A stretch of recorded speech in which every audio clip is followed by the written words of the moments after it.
The Queensland woman whose parents and uncle shot dead two young police officers and an innocent bystander says fear of the unknown was likely the motive for the horrifying ambush that sent reverberations around Australia. Madelyn Train, the daughter of Nathaniel and Stacey Train, is processing the death of her parents and the crime they committed at a rural property 3 hours west of Brisbane. The 26-year-old's parents, alongside her stepfather Gareth, who was also her uncle, ambushed and killed Constables Matthew Arnold and Rachel McCrow as well as neighbor Alan Dare at the Brisbane property in December 2022. Sign up here to receive our daily newsletters and breaking news alerts, sent straight to your inbox. Constable Randall Kirk and Constable Keely Brow escaped the siege. But 1 month on from the attack, more questions than answers remain about how a welfare check turned into a deadly and horrifying ambush. 9 reporter Sophie Walsh sat down in an exclusive one-on-one with Madelyn Train. You can watch part 2 of the interview at 6 p.m. on Channel 9 tomorrow. The beginning Nathaniel Train married Stacey in 1995 in Toowoomba and later had children, Madelyn and her sibling Aidan. Stacey and Nathaniel amicably divorced when Madelyn was 3. Stacey would go on to marry Nathaniel's brother Gareth, or Gary as Madelyn refers to him, a few years later. Despite the unorthodox upbringing, Madelyn said she grew up in a really happy, healthy family environment. Gary always helped us, he was always like our dad, she said. Madelyn believes her mum falling in love with her uncle was only abnormal for outsiders, but in the end, they were her parents. The only reason it was unusual is literally people's interpretation of it, because I think anyone can have a relationship with anyone, she said. So yes, abnormal, but not for me. I always thought of them all as my parents and not as anything other than my parents. The Train brothers' father has previously alleged Gareth was violent towards Stacey, but Madelyn said she never saw this while growing up. The whole time I lived with Gary, he was never violent, they were the gentlest people I know. The question now lies in how a happy childhood spiraled into a violent siege 20 years later.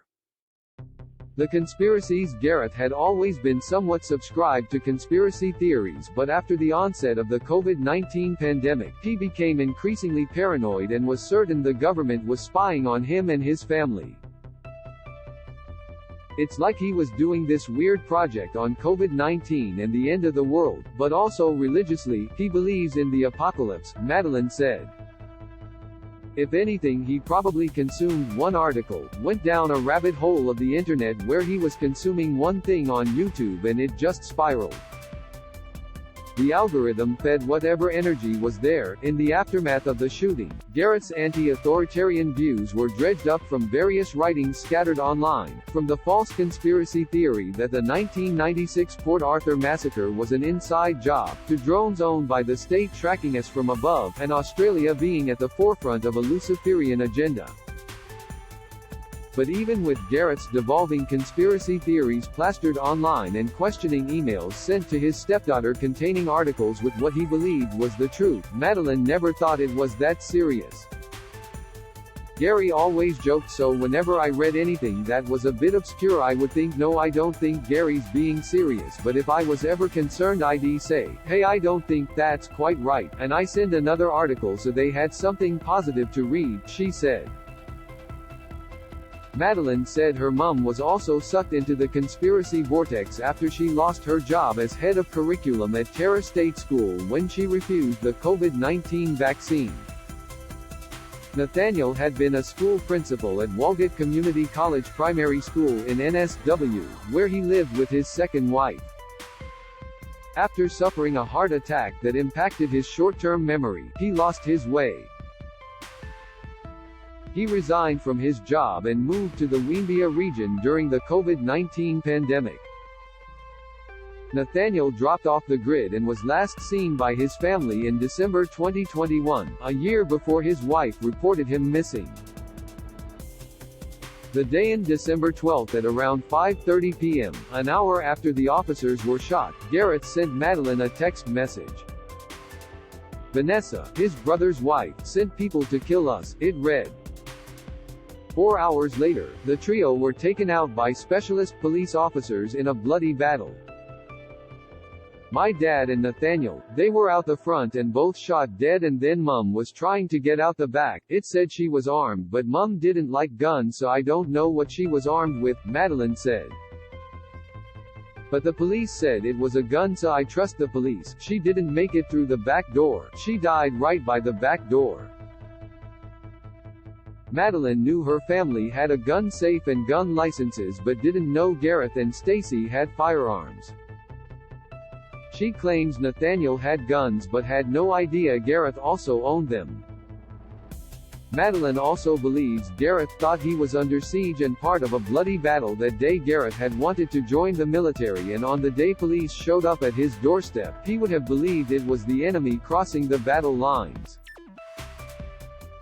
Gary would often think as if he was in a military scenario, because he wanted to join the military himself. Had read lots of military books, she said. She denies claims they were on ice. When asked what she thinks led to the fateful events on the day, Madelyn had one theory. I'd say they were influenced by fear of the unknown and them not understanding, she said. The aftermath: Madelyn may be mourning her family, but she is also must processing the horrific crime they committed that day.